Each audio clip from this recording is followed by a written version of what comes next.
Olá, meu nome é Flávia Masson e essa é a nossa terceira videoaula de microbiologia. Hoje vamos falar sobre o crescimento e a genética das bactérias. Vamos lá! Bactérias são seres procariontos, ou seja, uma bactéria é igual a uma célula. Quando eu falo sobre o crescimento de bactérias, eu não estou falando sobre o aumento do tamanho da célula, eu estou falando no aumento do número de células, ou seja, no aumento do número de bactérias. Enquanto nós, seres eucariotos, vamos multiplicar as nossas células por meio da mitose, da meiose, as bactérias fazem isso por meio da divisão binária, ou também podemos chamar de fissão binária. Então funciona assim. Aqui temos uma única bactéria com seu material genético. Esse DNA vai se replicar e vai se dividir. Um septo vai se formando na parede celular e membrana plasmática, até que o septo fica totalmente formado. E agora temos duas bactérias. O tempo que leva esse processo pode ser chamado de tempo de replicação ou geração. Esse tempo vai depender de dois fatores, ou seja, da espécie da bactéria e de fatores ambientais em que ela se encontra. As Escherichia coli, as famosas E. coli, precisam apenas de 20 minutos para fazer a sua primeira geração. Agora, as Mycobacterium tuberculosis precisam de pelo menos 24 horas. Então, sim, gente, em cerca de 7 horas, as E. coli conseguem chegar num pequeno número de 1 milhão de bactérias. 1 milhão de cópias no mundo inteiro! E aí o que os cientistas fizeram? Eles pegaram essas bactérias e colocaram numa placa de Petri com um meio que elas gostaram muito, ou seja, num ambiente muito favorável para elas. E aí, em tempos intervalados, eles iam contando quantas bactérias tinham ali naquele meio. E assim eles viram que em um ambiente controlado é possível você ver 4 fases de crescimento das bactérias. Vamos dar uma olhada nelas. Se eu traçar um gráfico de tempo pelo log do número de células, eu consigo visualizar legal essas fases. A primeira fase é a fase lag, é aquela em que as bactérias estão ali decidindo se curtir o ambiente e se sim ocorre uma intensa atividade metabólica, mas elas não se dividem ainda nessa fase. Mas aí se tá bom, se tá legal, as bactérias avançam para a fase log, a fase logarítmica, que é aquela que as bactérias se jogam na divisão celular. Uma coisa muito interessante dessa fase é que alguns antibióticos, como as penicilinas, agem justamente nela, já que o alvo desses antibióticos é justamente essa produção de peptidoglicanos, que é muito intenso nessa fase. Então, nessa fase log, uma bactéria dá origem a duas. 2 bactérias dão origem a 4. 4 bactérias dão origem a 8 e assim por diante, de forma exponencial. Estão vendo? Então, se eu tiver 16 bactérias, 16 células, né? Eu estou na 4ª geração. A terceira fase é a fase estacionária. Ela ocorre por 2 motivos. Ou as bactérias ali naquele ambiente usaram todos os nutrientes do meio e não sobrou para mais ninguém, ou acumulou muitos produtos tóxicos dessas reações que o metabolismo delas precisa fazer para que elas consigam sobreviver e se multiplicar. Isso causa uma fase estacionária, porque o número de bactérias novas produzidas equilibra-se com o número de bactérias que estão morrendo. Apesar de ser um termo em inglês, muita gente ainda se refere a esse estado de equilíbrio como steady state. A fase 4, que é a fase final, corresponde à fase de morte, em que vai caindo o número de bactérias viáveis, já que o meio não possui mais os nutrientes que elas precisam para sobreviver. Como eu comentei com vocês, existem fatores que vão influenciar nesse crescimento. Entre eles, vários fatores ambientais,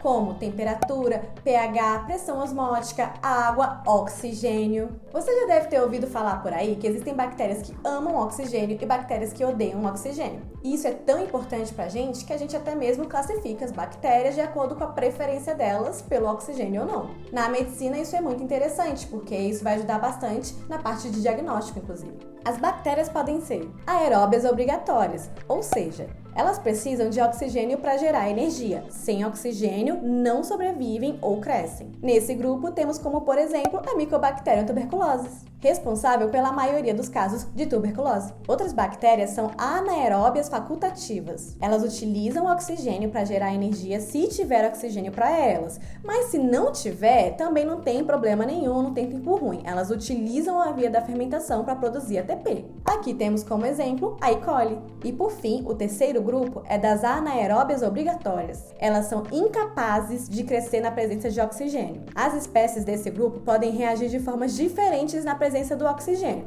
Algumas até sobrevivem, sabe? Mas não dão conta de crescer. Outras morrem bem rapidinho. Nesse grupo, temos como exemplo a Clostridium tetani, que causa o tétano. Ah, Flávia, mas eu já ouvi falar que existe outro tipo de reprodução das bactérias, que é a esporulação. Então, no meu ensino médio, eu também aprendi esporulação como um tipo de reprodução, mas depois eu fui ler outros autores e eu acho que não faz sentido dizer que isso é um tipo de reprodução. Deixa que eu te explico. Existem 2 gêneros de bactéria que são muito importantes para nós na área da saúde, que formam esporos. São eles o gênero Bacillus, que inclui o agente do antraz, e também o gênero Clostridium, que inclui ali os agentes do tétano e do botulismo. Então vamos ver o que as bactérias desses gêneros podem fazer. Quando as condições do ambiente não estão favoráveis, tipo quando está faltando carbono e nitrogênio, elas formam estruturas chamadas de esporos, que são altamente resistentes. Para formar esporos, as bactérias vão formando um septo e criando tipo um saquinho contendo DNA bacteriano, um pouquinho de citoplasma, membrana celular, peptídeo glicano, bem pouquinho de água mesmo e um revestimento grosso, semelhante à queratina. E esse revestimento que deixa o esporo resistente a calor, desidratação, radiação e compostos químicos. O esporo vai ficar então sem atividade metabólica nenhuma pelo tempo que for necessário, até mesmo anos dessa forma, esperando o tão sonhado dia em que será exposto à água e nutrientes. Quando isso acontecer, o esporo usa suas enzimas para quebrar o revestimento e deixar a água e os nutrientes penetrarem ali, dando origem a uma célula viável novamente. Então, o fato de uma célula formar um esporo e depois germinar como uma célula viável não constitui uma reprodução, mas sim um tipo de diferenciação. E esse é um dos motivos que em laboratórios, hospitais, etc., a gente tem que autoclavar os nossos instrumentos médicos. Ou seja, a gente vai aquecer aquilo ali sob pressão e em temperaturas altíssimas para ter certeza que a gente vai conseguir destruir, inclusive, esses esporos. Genética. Tá, Flávia, vimos a reprodução por divisão binária, mas ali não tem troca nenhuma genética. E bactéria faz isso, não faz? Pois é, na divisão binária, a gente tem o DNA de uma mesma bactéria que simplesmente se divide em 2. Variabilidade genética nenhuma aí, né? E outra coisa é que alguns autores dizem que as bactérias fazem reprodução sexuada. Flávia, as bactérias fazem amor?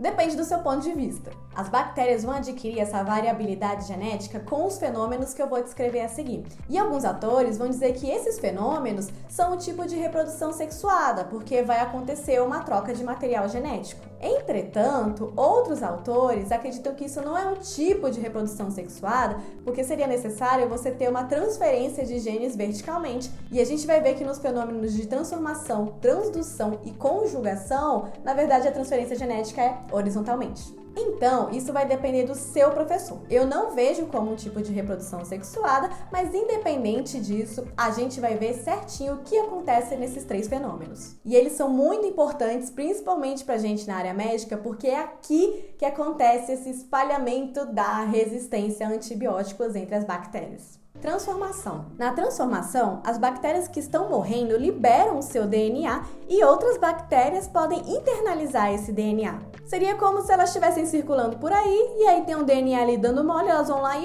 pegam para elas. E aí elas conseguem integrar esse material genético no seu próprio material genético. Transdução. Na transdução, a transferência de DNA é feita com a ajuda de um bacteriófago, ou seja, com a ajuda de um vírus de bactéria.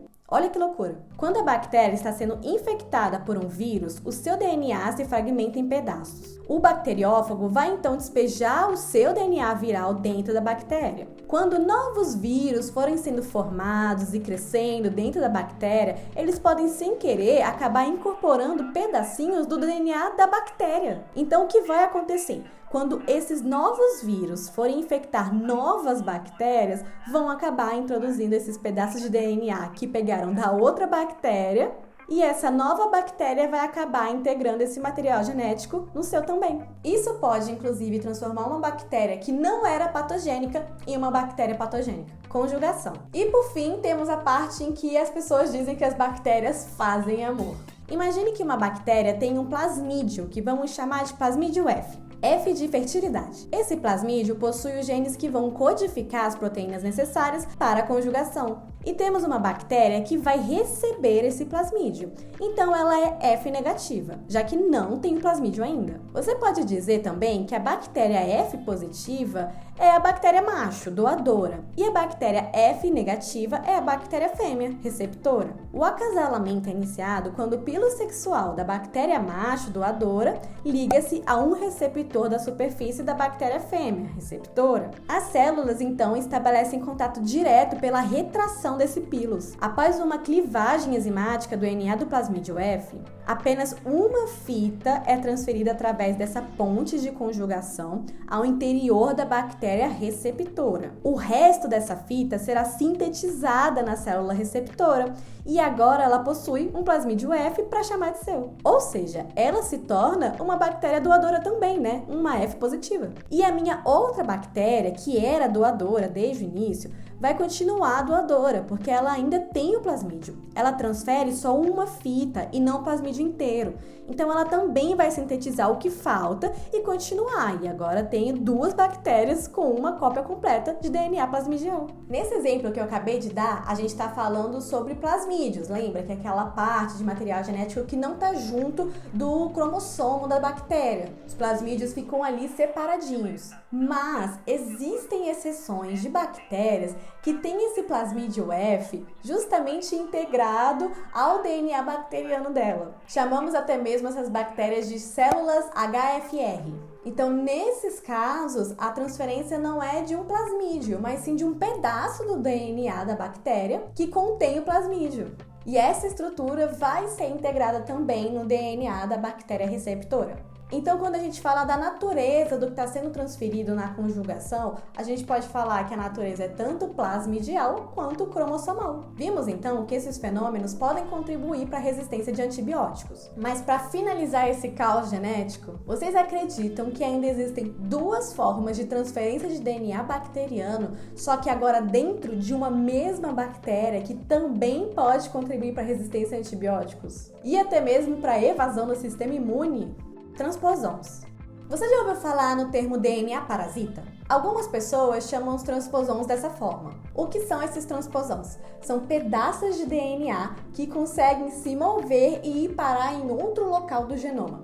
Sim, é um negócio bem doido e podem existir transposons tanto nos plasmídios quanto no cromossomo bacteriano. Os transposons funcionam ou fazendo copia e cola ou recorte e cola. No caso do recorte e cola, esse pedaço de DNA vai sair de onde estava e vai se enfiar em outro local. No caso de copia e cola, esse pedaço de DNA vai se replicar, vai se copiar, né? E se colar em outro local. Nas bactérias, esses transposons podem ir de um local no cromossomo para outro lugar no cromossomo ou ainda de um cromossomo para um plasmídio. Então você conseguiu pegar no ar o problema disso? Se eu tenho genes resistentes a antibióticos no cromossomo da minha bactéria e os transposons conseguem pegar esses genes do cromossomo, mandar para o plasmídio e o plasmídio ir para outra bactéria por conjugação, então pronto, essa minha outra bactéria agora também se torna resistente a antibiótico. Rearranjos programados. E por fim, para finalizar, temos os rearranjos programados, que é quando temos um gene que estava em um sítio inativo que passa para um sítio ativo. Então, esse gene que era silencioso passa a ser expresso e a realizar transcrição e tradução, que vão resultar em proteínas novas. O problema disso é que muitos genes silenciosos vão codificar proteínas que vão influenciar nos antígenos das bactérias. Então imagina que o meu sistema imunológico conseguia reconhecer uma determinada bactéria por causa de um antígeno, mas aí por causa desse rearranjo programado, aconteceu ali uma modificação e agora esse antígeno não consegue mais ser reconhecido pelo meu sistema imunológico. Ou seja, agora a bactéria vai conseguir fugir, evadir do meu sistema imune. Esse foi o crescimento e genética das bactérias. Se esse vídeo te ajudou, não esquece de dar o like e seguir o canal. Também não esquece de compartilhar com os seus amigos essa série gratuita de microbiologia. Te vejo nas próximas videoaulas. Beijinho, tchau, tchau. Ah, e não esquece de seguir a gente também no Instagram e no TikTok. Beijo!